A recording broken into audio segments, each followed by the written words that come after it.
Alright, you beautiful bastards, this is Tom Torero with the first ever Tom Torero podcast.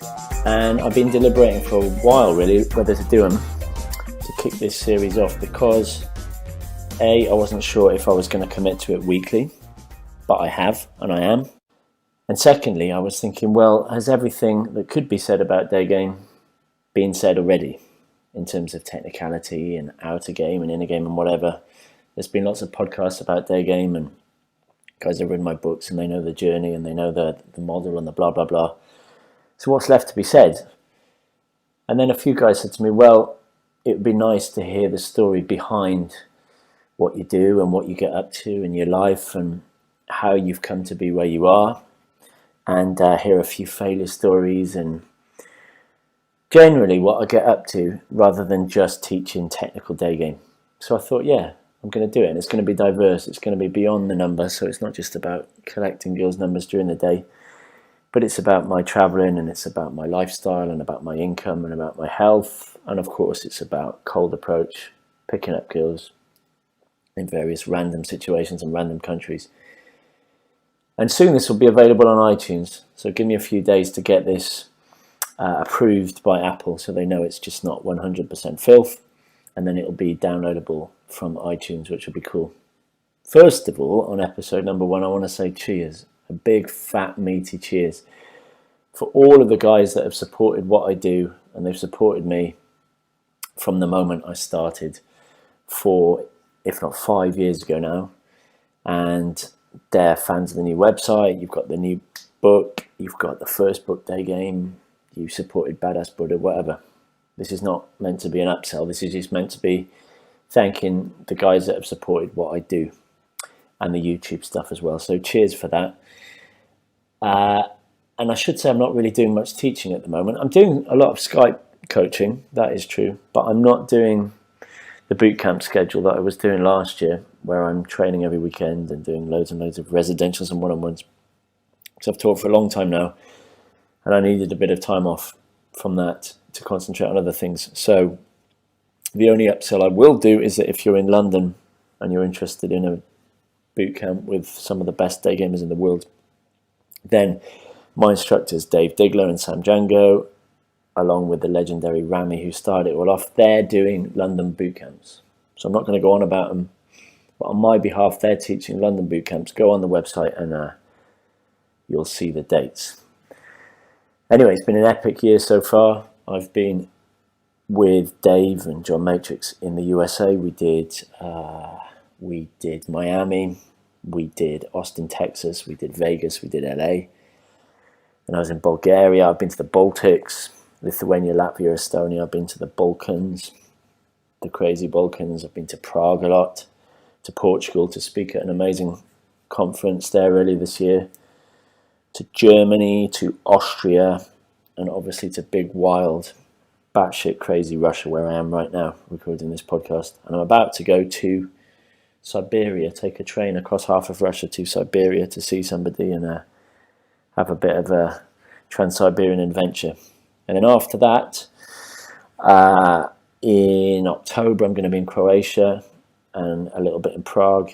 And then November, I've got to do some, saying I'm not teaching, I've got to go and do some private teaching in Asia and Dubai in November. And then in LA for some winter sun in December with my mate and my instructor, Alan. And that's where we're going to finish filming my infields in sunny LA for December. So that's my year. And that's enough about what I'm doing. Before I kick off today's topic, a weird random story about last night, as I was drifting off to sleep quite early because I'd had too much Guinness the night before in this weird karaoke bar. But anyway, I was drifting off to sleep and I heard this on my door and I ignored it. And then a second later, there it was again. So in my pants, I opened it, went out to the main door, unlocked that, and there were 3 hookers, 3, as you can imagine, quite fit Russian hookers standing there. And I wasn't sure whether I was dreaming. They weren't there for me. I'm not a fan of that. But behind me was a very short, fat, bald, old Russian dude who didn't have a key to unlock the main door. So he was having a good night. he was about to have a foursome with 3 hookers. And I drifted off to the sound of him nailing them down the corridor. So there you go. If all else fails, you can always get 3 Russian hookers. But that's not the topic for today. If anything, that's the opposite. Because the topic for today is on how beautiful and wonderful and lovely and loving and soft and gentle and gorgeous women are. And that's not to say I'm trying to identify with being feminine or trying myself to be feminine, or I'm not getting an all esoteric and hippie and self-helpy saying that we should love everybody and everything. But I'm saying to get good at this, whatever you want to call it, game or pick up, cold approach, certainly day game, you've got to, in your heart, love women. You've got to love what you do. You've got to remove all this bile, all this bitterness, all this darkness, all this negativity, which seeps out. If you read internet forums and YouTube comments and certain websites and groups of websites, it really stands out. It's quite obvious that the guys that are trying to pick up girls and seduce girls and get them into bed actually on some level hate women. Now, first of all, I can say I can understand where perhaps these guys are coming from. If you've been through a divorce like I have, or a girl cheated on you, or she left you, or perhaps she took some of your money, or there's problems with kids if you had a kid together, I can understand that men are angry. And to get back, if you like, at these circumstances in their lives, then you say, okay, well, I'm going to dominate women, I'm going to work out the secret code, and I'm going to get my own back by A, nailing them, and B, if that doesn't work, just having a go at them, ganging up and getting into this idea that there's a conspiracy. It's a bit like when people think, they like to put blame on other things. They don't look inwards, they look outwards, and they say, okay, well, it's the government's fault. There's a conspiracy there. It's this conspiracy theory. It's this conspiracy theory. We try to blame anything apart from ourselves, yeah?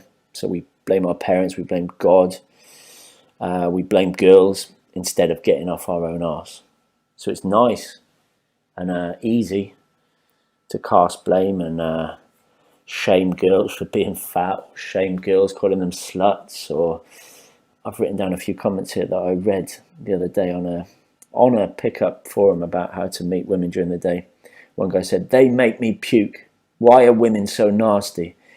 Another guy replies, "Well, 99% of women these days are sluts." Underneath that, a guy's written, "Disgusting." So, as we can see, men have been burnt for whatever reason, and negativity is easier to cast than positivity. And this is not a podcast about self-help or universal happiness. This is a podcast about love, not in the Disney sense, but love in that beautiful sense of transcending our shut selfish genes, transcending this nature red in tooth and claw. Because I understand, I'm not idealistic. There's no utopia where conflict doesn't exist and everybody loves each other, because evolution is driven by conflict, by war, by fighting. That is our animal selves. But we do have this ability to be selfishly positive. What do I mean by that? Well, it's actually selfishly cool to be altruistic, to help other people, because it's win-win. When you give value, it's cool for that other person, but actually on a selfish level, it's really cool for you because it makes you feel better. It's win-win. That's why seduction, when it's done properly, is win-win, because you go out, you do day game. As I say to students, I say open with love. Open with love. Do it from a place of joy and happiness. Then she feels really cool, you feel really cool, and there's this upward spiral of positivity. That's what we're getting at. I'm not saying that there's this utopian existence when men and women hug each other and dance around in the Garden of Eden. I'm saying do it for yourself. Be nice to other people for yourself. I'm not preaching the gospel here. I'm not preaching Islam. I'm saying do it selfishly for you. Love women for you, because everything will go better, okay? So let's think about this in more detail. If we stop blaming women, we can actually take a bigger risk of looking inside ourselves and thinking, where do all these negative feelings come from? Why do we feel so angry? What triggered all this stuff off? And a good example of this would be guys saying, well, girls put me in the friend zone, rather than realizing that it's us as men that put ourselves in the friend zone by our behavior, okay? Same with the guy saying, God, women are just fucking gold diggers. You know, every woman I date, she takes my money, I buy all the stuff, and then she leaves me. I can't believe it. But again, just like the friend zone, it's us as men. When I say you, I mean it's me doing it as well. We put ourselves in either the lover box or the provider box. And then we're shocked when a woman behaves the way she does, yeah? Same with a woman being rude. I remember a great quote somewhere where it said something like, if you're getting a lot of bad service in restaurants and cafes, that's probably because you're being a bad customer. But think about that one, yeah? If you're in everywhere you go, you think, God, people are just horrible. The world is so terrible. It's so dark. I just see darkness everywhere, violence everywhere. Oh, the world is terrible. Stop and think. What you perceive is real, yeah? So if you think that the world is terrible and dangerous and horrible and women are nasty, that's what you're going to look for. That's where your eyes are going to fall. You're going to find evidence to support that. And you're going to be right. So if you're giving off negative vibes in a restaurant and in a cafe, then yeah, the service staff, the waitresses and the waiters are going to be negative back. So what you feel, she feels. So if you're running in, and remember, you know, you can try and hide it verbally, but girls are very astute. They scan you like a barcode. Women are amazingly good at reading emotions. That's hardwired genetically. So when you run in, and even if you're doing that kind of grin and trying to compliment her, and you're saying the same thing each time, if there's a lot of hate inside, if there's a lot of anger, and you know, because a girl's just quote unquote rejected you 5 minutes down the road, and you're like, oh, what a bitch, God, she was such a bitch. Anyway, let's try again. Excuse me, hi. Women are going to sense that. So what you feel, she feels. And it really is true that if you can get this, I hate to sound woolly and spiritual, but if you can get this centered, this gravity feeling of peace, or at least some form of positivity inside you, then you'll see dramatic results in your day game. I'll come back to that because it sounds esoteric. It sounds like I'm Tony Robbins, but that's not what I'm talking about. Remember, selfish altruism, if you don't want to get all religious. And I often use the story of thinking, well, okay, imagine you look up at birds who are flying in the sky. And now you either have a choice to say, wow, that's amazing. They're very different from us mammals. That's pretty cool. You know, there they are flying around. Or you could say, God, it's a conspiracy, you know. Birds looking down at us and laughing at us because we can't fly. Listen, I can hear them laughing. They're laughing everywhere. And they even shit on my head on purpose. I can't believe it. It's terrible. I think we should exterminate all birds, you know. Again, same object in the sky, a bird, but two different realities created by thought patterns. So men are looking at women as this enemy. It's like two armies fighting. And men are seeing what women do as some kind of conspiracy, like women are out to get men. There's that theory that women are ganging up. They've got ulterior motives, and the only way to win is to demolish them by either fucking them or just overpowering them. So I see all these blogs and all these articles and all these websites as just the male equivalent of feminism. There's just as many blogs by men where they bicker and they argue, even amongst themselves. It's just like the masculine equivalent of femininity, where it's just this desire to dominate, this desire to win. When you've just got to step back and think, look, it's a lion and it's a gazelle, okay? They don't hate each other. You can't have the lion without the gazelle. You can't have the predator without the prey. This is how nature exists. You can't, in Wimbledon, have a final without two competitors. Imagine if the competitors just looked at each other before they went on court or while they were on court and they were like, God, I can't believe he's there. I can't believe he's trying to hit that ball back to me. What a selfish bastard. The nature of competition, the nature of evolution is that one thing affects another. And the environment is both the physical environment and the other organisms in that environment. So the often misquoted arms race between men and women, or a great white shark and yourselves, It's not that there's some grand scheme where there's a prize, there's this upward march of evolution where there's a summit and somebody wins. It's just the nature of the blind watchmaker, in that one thing affects another thing. That's the basics of evolutionary biology. So men need women and women need men. We co-evolved. So even though we use words like arms race, or you compare game and pick up and dating to chess, and people making moves, and we even call it a game. We're playing a game. It's a blind game, and it's a fun game. The game has no meaning apart from genetic replication. That's just, it is what it is. So step back and realize, yeah, men and women are different. Women are behaving just like we are on a very genetic level. They're doing many, many things subconsciously, unconsciously. So a lot of men think women are doing things consciously. And sure, just like there are a percentage of the male population who are pretty nasty, they're doing things negatively out of spite. There are some women that do that. But largely women behave subconsciously. And yeah, they lie, just like men. Men lie. But often women don't realize they're lying, certainly in the dating sphere. Just like us, it's part of this evolved game. And there's reasons why they have to present themselves as innocent angels to protect their own backs, and it's part of their mating strategy. Yeah, their dual mating strategy. We've got a mating strategy, they've got a mating strategy. And women, bless them, they don't even understand themselves. So it's pointless trying to rationally argue about these kind of topics, because they don't even understand it themselves. And that's not to be patronizing towards women. That's to say, like I mentioned in Badass Buddha, that it's great to think of women in this respect as children.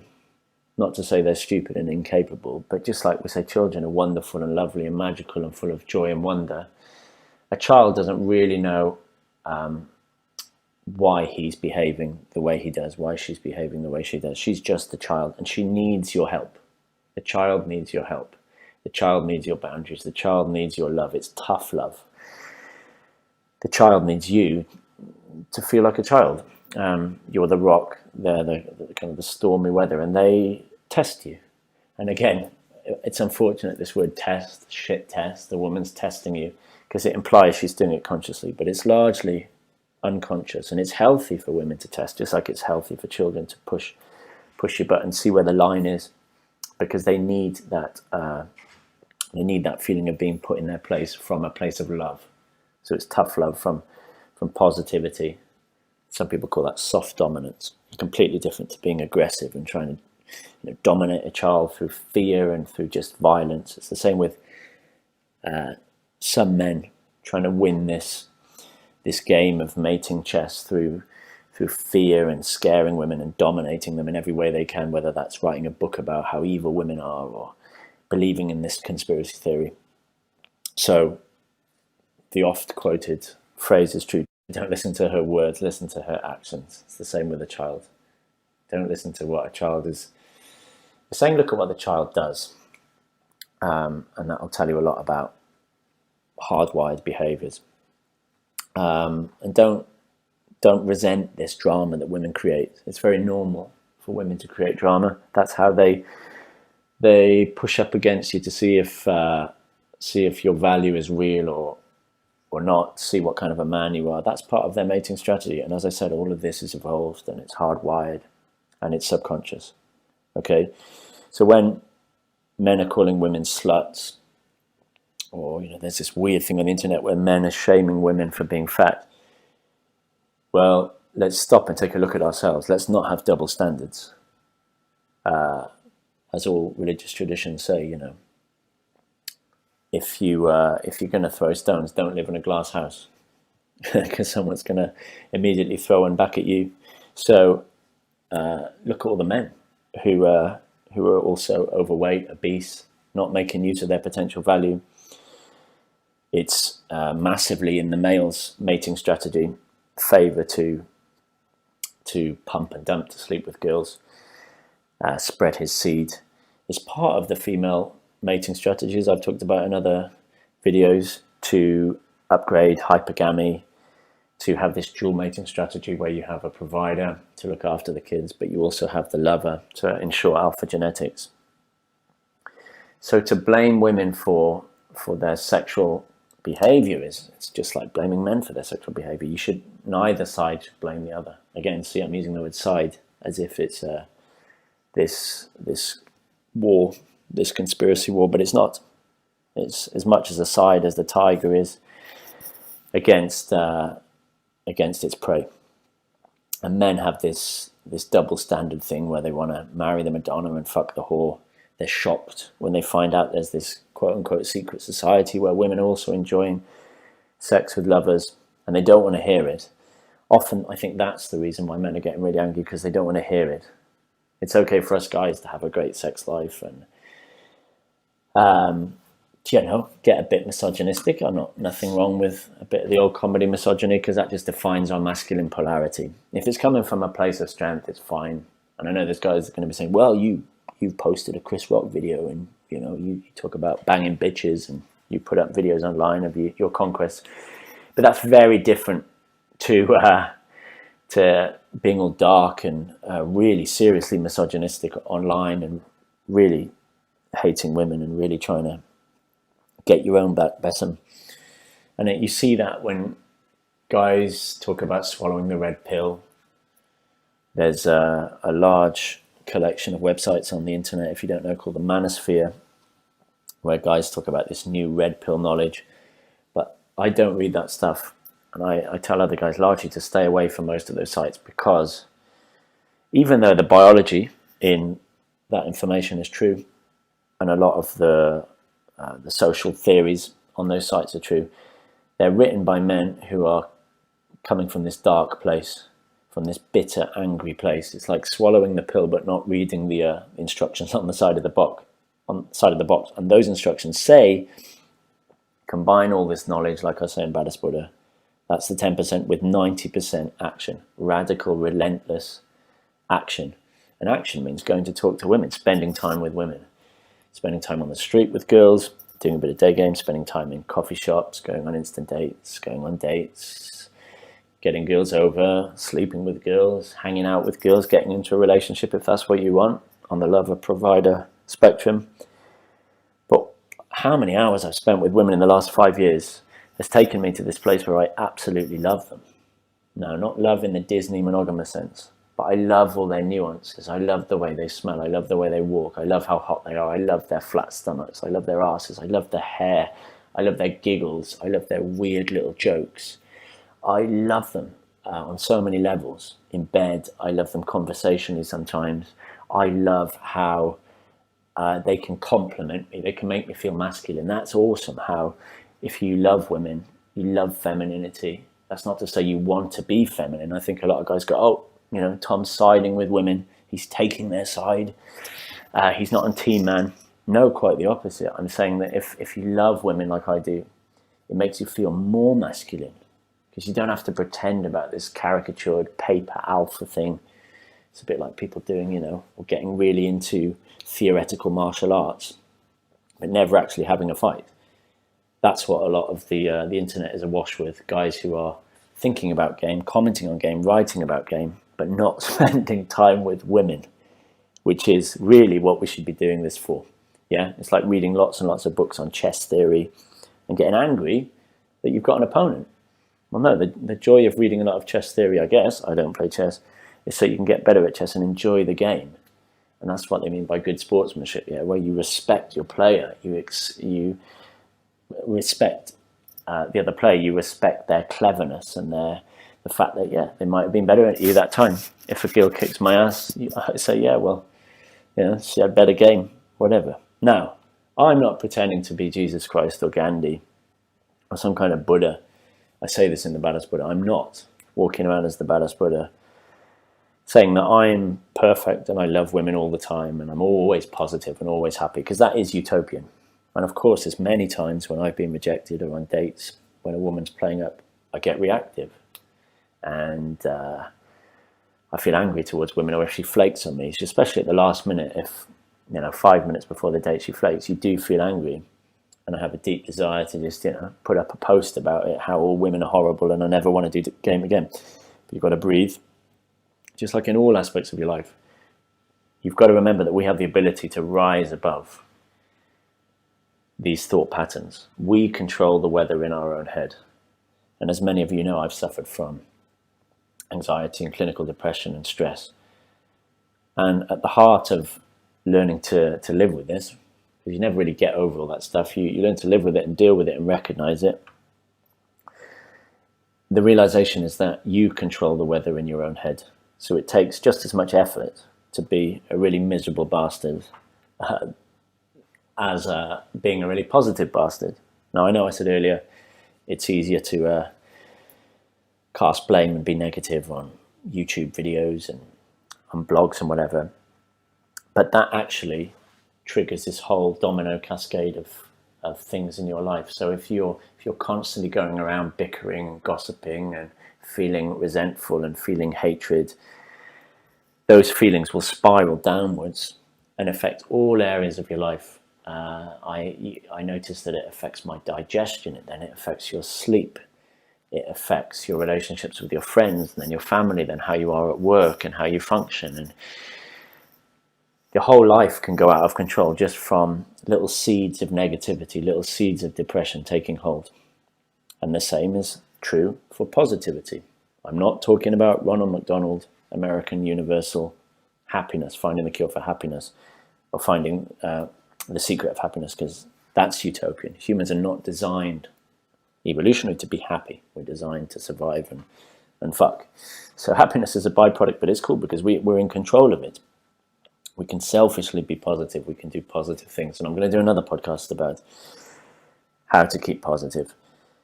But the tips I've already said on previous YouTube videos, things like stop watching the news, stop identifying with groupthink, stop leaving hateful comments, stop gossiping, let go of angry thoughts, being grateful every day, thinking of how lucky we are. All these simple things add up. And even though all that sounds hippie and once again sounds like new age self-help stuff, it's not, because selfishly it's going to improve your outer game, your day game. Because when you stand in front of a girl and you're present and you feel that glow, that ready Brett glow of warmth and the love for the girls, she senses it too. And humans are in awe of somebody that can stand there psychologically naked. People will travel across continents to speak to people who have this presence, who have this charisma, who have this love, who have this humanity about them. It's recognizable, it's tangible. It's not some woo-woo, weird energy spiritual thing. It's simply that we recognize somebody who's in full control of the weather in their own head and they're beaming sunshine. And I've spoken about it somewhere, this book that I love called Love 2.0 by Barbara Fredrickson. I'll put the link below. And that's a scientific study of this phenomenon, why it feels so cool when you're in this bubble with a girl and there's these emotions flowing back and forth, what that actually is and why it's so powerful, and why eyes are so powerful and proximity is so powerful, and why that, i.e. day game for us, affects everything else in our lives positively. And recently I made that video which I put on YouTube called This Is My Door. I think that's what it was called, where I'm just describing how day game is my therapy. Day game is my door into flow. And you can only get that magic, that flow from day game if you love what you're doing, okay? So take the blame on yourself. Stop blaming girls in a conspiracy group. Stop blaming the government. Stop blaming your parents. Stop blaming something that happened to you years and years and years ago. Remember that you now have control. That's not esoteric. That's not self-help. That is a truth. So right now, as you're listening to this, right now, you can make a conscious decision to change your spotlight, to change your focus from all that time-consuming, energy-consuming, dark negativity. And you can choose to put that spotlight. You can choose to concentrate daily. You can choose to exercise that mental muscle of positivity, of love, of forgiveness, of connection, of feeling masculine, because of loving the feminine. All right. Now, I hope that didn't come across as as hippie, like I said, because self-help can be a buffer to doing anything. Self-help can be an addiction, which just stops men actually helping themselves. So a lot of self-development, new agey kind of stuff, as I said in the past, I don't like. But I'm talking about something completely different. I'm talking about taking action, facing your fears on the street by spending most of your time, 90% of your time, talking to women, spending time in women's company, loving women. So making love rather than war. Speak to you on the next episode. Ta-da.